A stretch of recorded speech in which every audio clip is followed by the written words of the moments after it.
Olá pessoal, tudo bem? Eu sou a Carmen do blog O Que Vi do Mundo e hoje eu venho dar dicas de leitura para o verão. Eu estou fazendo esse vídeo para atender a um pedido de Dan Lima, que pediu para eu sugerir leituras para o verão.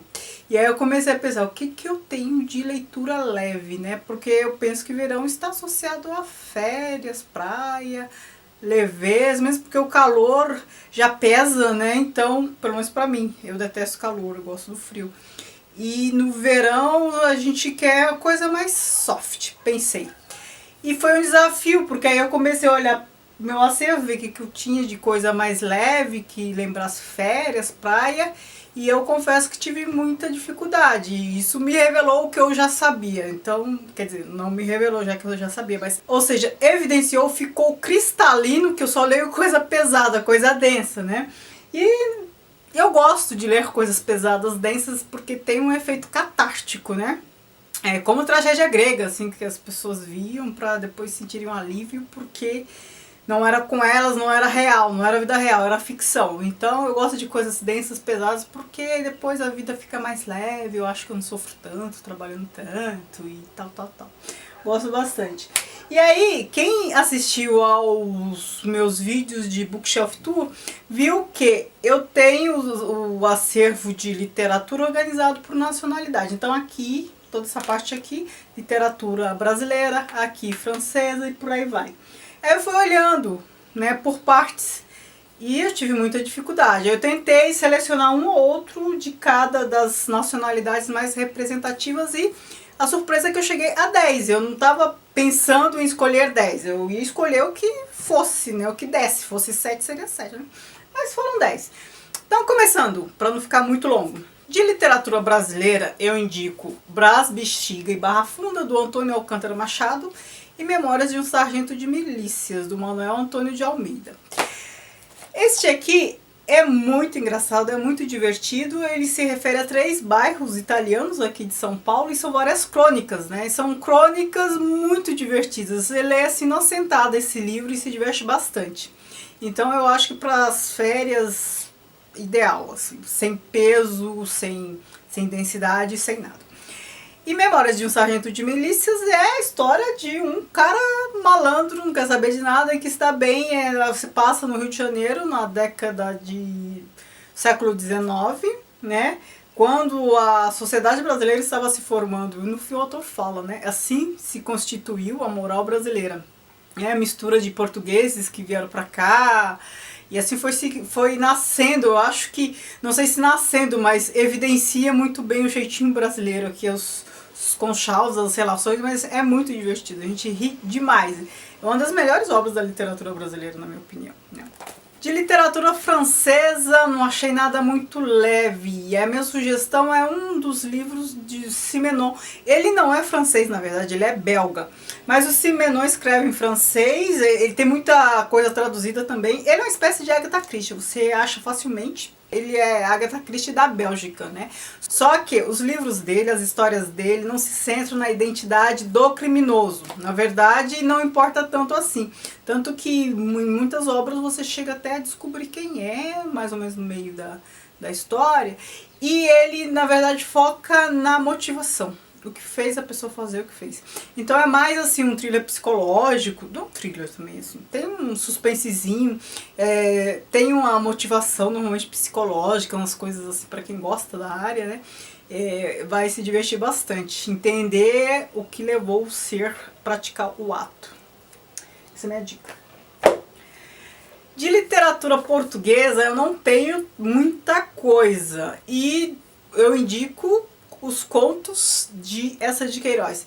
Esse é um dos livros de contos mais interessantes que eu tenho, né? Eu gosto muito dos contos do Machado de Assis, Clarice Lispector e tal, mas esse livro de contos do Eça de Queiroz, ele é maravilhoso. Vou destacar apenas um conto aqui para vocês terem ideia. Aqui ele narra, tem um conto que ele narra o Ulisses, da Odisseia, lá com a Calypso, naquela ilha lá paradisíaca, onde ele ficou um bom tempo, e com a deusa maravilhosa e tal. Tudo perfeito, é a visão do paraíso, essa ilha de Calypso. A Calypso também, uma deusa fantástica. A gente sabe que na história de Homero, o Ulisses acabou querendo ir embora porque ele queria voltar para Penélope, né, a esposa dele e tal. E era essa a razão. Aqui ele quis ir embora porque ele não aguentou tanta perfeição, estava perfeito demais, ele quis fugir daquele lugar porque não estava aguentando mais. O nome do conto é Perfeição, né?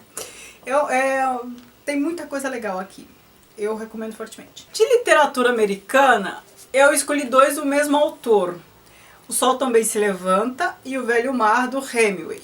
São dois livros que são, eu acho que combinam com o verão. O Velho Mar, acho que eu já andei falando dele por aqui, é a história de um velhinho pescador que se atraca lá com um peixe grande, seria a pescaria da vida dele, e ele fica lá atracado à deriva, eu acho que uns 3 dias mais ou menos, com um peixe enorme, e enquanto isso ele filosofa.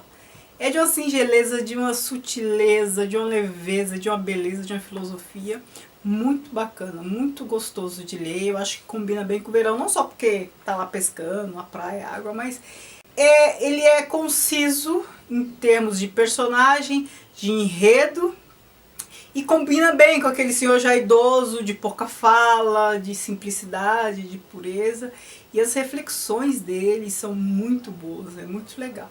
E O Sol Também Se Levanta é uma história do período entre guerras, né? A geração perdida, que a Gertrude Stein cunhou, daquele povo que ia para Paris na década de 20 mais ou menos, ficar lá na bebedeira, porque estava com ressaca, entre aspas, da Primeira Guerra Mundial, né? Então, as pessoas estavam meio perdidas, estavam moralmente devastadas, emocionalmente devastadas pela guerra.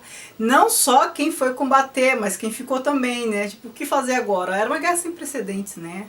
Usaram o avião pela primeira vez em guerra e tal, sem precedentes. Eles não tinham experiência da Segunda Guerra ainda, era só a primeira. E isso causou um vazio muito grande. Eles não sabiam para onde ir, como ficar, por que ir. E aí muitos iam para Paris. E aqui o Hemingway narra uma história de gente nessa situação. E ele próprio ele passou por isso também, ficou em Paris um tempo, ele e o Fitzgerald, né, os dois da geração perdida. E aí ele narra a história, as pessoas ficam de bar em bar bebendo, um se apaixona por outro, que se apaixona por um, que aí viaja, vai para o sul da França, depois já vai para a Espanha.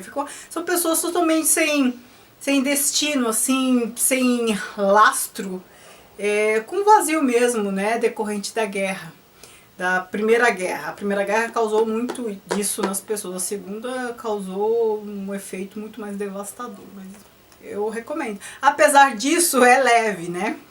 É leve porque não é com a gente, né? Primeiro por conta disso, mas a história é assim de gente que paira. Por isso que é leve, as pessoas estão pairando, sem saber pra onde ir, tipo folha, papel, se você solta fica assim. Eles são assim, são sem propósito, sem objetivos, são vidas assim que você fica até com pena, né? Mas é interessante, é bom, é boa a história, viu? Recomendo. Aqui na minha prateleira de hispânicos, que é a terceira aqui eu misturo livros de autores latino-americanos, que não Brasil, e da Espanha, né? Então eu chamo de hispânicos. Eu recomendo A Invenção de Morel, do Adolfo Bioy Casares. A minha edição está em espanhol, eu comprei na Colômbia. É um livro rápido, fácil de ler. Essa edição que já dou spoiler logo no prefácio, que é um horror aqui na sinopse também. Mas é um cara que, para fugir de uma pena, se eu não me engano, ele era condenado, enfim, ele queria fugir, ele tava mal com a polícia. Aí ele vai para uma ilha, onde tem lá esse tal de Morel, e que essa ilha é muito mal falada, falam que acontecem coisas estranhas com as pessoas lá e tal, e aí ele achou que é o lugar perfeito pra ele, né, pra quem quer se esconder, e vai. E lá ele se apaixona por uma moça, mas ele tem uma posição de voyeur, assim, que ele vê tudo à distância, ele sonda, e depois a gente entende a razão dessa posição dele. Tem um final, assim, muito bacana. Foi por conta desse livro que o Bioy Casares ganhou o Prêmio Nobel, com certeza. É claro que ele tem toda uma produção, mas esse aqui foi o principal. Na prateleira de literatura inglesa, só posso sugerir Shakespeare, né? Pensando em leveza e tal, As Alegres Matronas de Windsor. Essa tradução do Milor Fernandes está maravilhosa. Eu li esse livro há muito tempo, preciso reler para falar mais dele para vocês, mas eu lembro que eu ria demais, demais. Aqui a gente tem um quadro, um pintor que eu adoro, que é o Vermeer, um holandês, nessa capa, então faz eu gostar ainda mais do livro. E eu não sei nem contar pra vocês o enredo, mas é aquelas coisas de relacionamento, um que se vai com o outro, que vai com um, aquelas trocas, aquelas enganações muito típicas das peças de Shakespeare, principalmente as comédias. Mas aqui é muito divertido e eu não sei contar mais detalhes porque faz tempo. Eu tenho a memória emocional de ter rido muito com isso aqui, tá? Eu ainda não li A Megera Domada de Shakespeare, eu apenas vi o filme, de modo que, por enquanto, essa é a melhor comédia dele que eu já li, certo? Na parte dos livros ali, minha prateleira de alemães, ali, leste europeu e tudo mais, o que eu achei mais leve foi esse aqui, Os Meninos da Rua Paulo, que é um livro muito gostoso e muito bonitinho de ler. O autor é húngaro e ele trata de duas gangues de meninos que estão disputando um terreno lá de uma rua para eles jogarem pela, que é tipo um jogo de taco. E o que é bem interessante é que eles se levam a sério demais, né? Então eles têm um comportamento ético assim admirável. Os líderes, eles têm uma postura, eles estão se sentindo gente grande e conduz tudo com ética, com respeito, com rigor e tal. E só a disputa lá do campo, né? Do terreno lá. Aí depois tem a batalha final, corpo a corpo até, né? Mas e aí acontece um fato muito triste aqui que mostra que a postura ética deles não é só na disputa ali da bola, do espaço para jogar bola, eles realmente têm uma postura ética até em casos sérios, assim, de vida real, de vida séria, né? Por último, de literatura italiana, eu recomendo um livro do Calvino. Ler Calvino é uma experiência assim, do outro mundo, né? Quem não está acostumado vai estranhar primeiro, no começo, a depender da obra que pegar. E quem já está acostumado adora, né? Eu adoro. Não são todas as obras deles que são bem leves assim, mas essa aqui é divertidíssima. Divertidíssima. O próprio título já indica, né? O Cavaleiro Inexistente. Também não lembro muito bem de detalhes, eu tenho que reler, mas eu lembro que eu ri muito, né? Ele tem um Visconde partido ao meio, pelo título você já se diverte, né? Então, ler Calvino é uma experiência inesquecível. E são livrinhos pequenos, bons para as férias, né? Eu tenho uns 6 ou 7 livros do Calvino ali e nenhum é muito grande, né? Nenhum é muito grande. Então, esses aqui eu recomendo, para férias eu recomendo esse aqui, porque é menorzinho e também a história é mais leve. Então são essas as minhas indicações, né? É claro que não são os livros mais leves do universo, mas são os mais leves que eu tenho aqui no meu acervo, que é um acervo de gente séria. Tô brincando, mas é um acervo de obras densas, eu reconheço, né? Então eu adoro tragédia grega, romance pra mim tem que ser dramático, eu gosto dessas coisas, né? Eu gosto de coisas assim pesadas. Eu sou assim pra filme também, viu? Eu adoro os filmes do Bergman, dos Irmãos Dardenne, então eu gosto dessas coisas assim, pra eu ficar mais leve, né? Então é pra surtir um efeito contrário. Se você já leu um desses livros, por favor, comente, me diga o que você achou. Se você achou leve, né? Porque a minha referência é o meu acervo, então eles são leves para o meu acervo, mas se forem comparados a outros acervos, a outras experiências, talvez não sejam assim tão leves, pelo menos alguns deles aqui, certo? Então se você gostou, curta, comente, compartilhe, se inscreva se não for inscrito e me sigam nas redes sociais, o Que Vi do Mundo, Snapchat, Instagram e Facebook. Muito obrigada por assistir, beijos e tchau, tchau.